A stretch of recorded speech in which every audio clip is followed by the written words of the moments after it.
COVID vaccines for kids can officially roll out starting right now. This, though, as many adults debate whether to get a booster shot. It's still unclear how long vaccinations protect people from the virus.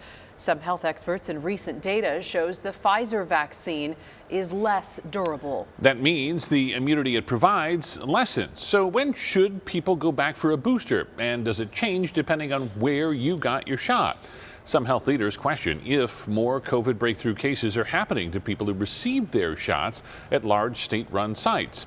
ABC 15's Heidi Goitia joining us live, going in depth for answers tonight.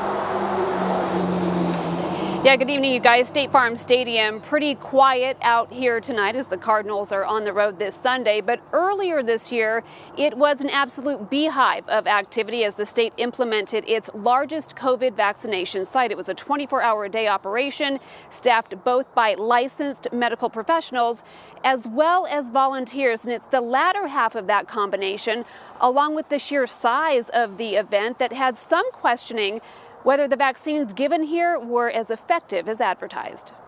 A line of cars snaking through the parking lot of State Farm Stadium, a common sight earlier this year as the state rolled out highly anticipated COVID vaccines.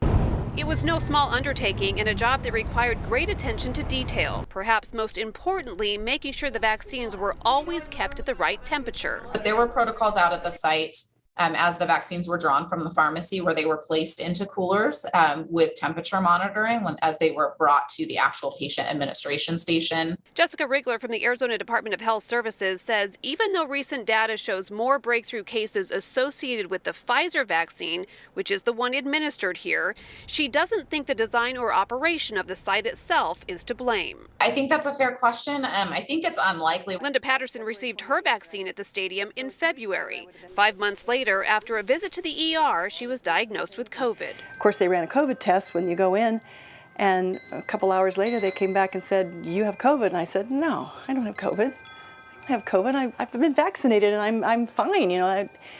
And they said, "Yeah, you do." She says at the time she felt the vaccination process was efficient and safe, so much so that she decided to volunteer there herself. The training was, you better be paying attention. Will Humble from the Arizona Public Health Association says the heavy use of volunteers and the increasing temperatures at the time are concerning. I'm not throwing stones at them for it. I mean, we had to get the vaccine out quickly, and you can't do that unless you use volunteers.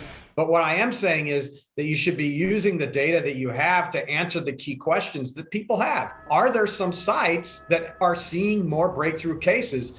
If so, I'm going to run down and get my booster shot. State health officials say as of now, that's not the case. I've not seen evidence of that in our data. In hindsight, Linda says she does have more questions about her vaccination process, but says she's grateful for the protection it did provide. I'm glad I got it because who knows what would have happened with my age, and, who knows. Now, again, there is no proven correlation between these larger vaccination sites and the effectiveness of the vaccine. However, data does show that the Pfizer vaccine does lose its protection quicker than Moderna, and Pfizer is, again, the vaccine that was administered here at State Farm Stadium. That's why it is recommended that if you did get that Pfizer vaccine, you get your booster shot as soon as you're eligible. In Glendale, Heidi Goitia, ABC 15, Arizona.